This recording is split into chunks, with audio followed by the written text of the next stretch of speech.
మనకైతే హౌస్‌లో game task జరిగేటప్పుడు ఇద్దరిని ఎలిమినేట్ చేయాలన్న టైంలో అయితే డీమన్ పవన్ అండ్ తనూజ గారి ఇద్దరి మధ్య ఒక మిస్‌అండర్‌స్టాండింగ్ కాన్ఫ్లిక్ట్ అయితే జరిగింది. సో, అదేంటంటే డీమన్ పవన్ ఏంటే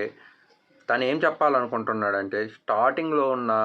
ఇప్పుడు దాకా కష్టపడి వచ్చిన ఇమాన్యుయల్ గారిని ఏమన్నా తీస్తారు ఏమో అని అన్నట్లు చెప్పి, అంటే కష్టపడి వచ్చిన వాళ్ళు తీయబాకండి, ఎవరైతే లీస్ట్ స్కోర్స్ ఉన్నాయో సో ఇంకా వాళ్ళకి ఛాన్స్ ఇచ్చిన పుష్ కాలేని వాళ్ళు అటువంటి వాళ్ళని తీసిన ఒక రీజన్ ఉంది, కానీ కష్టపడి ఇప్పుడు దాకా వచ్చిన వాళ్ళని తీయడంలో ఒక అర్థం లేదు కదా అన్నట్లు చెప్తే దానికి తనూజ గారేమో, అంటే నువ్వు చెప్పడం ఎలా ఉందంటే ఇమాన్యుయల్ ఒక్కడే ఈ హౌస్లో ఇప్పుడు దాకా కష్టపడి వచ్చారు, ఆ బోర్డులో ఎవరైతే లాస్ట్లో ఉన్నారో లేకపోతే సెకండ్ థర్డ్ ఉన్నారో ఇంక్లూడింగ్ మీ,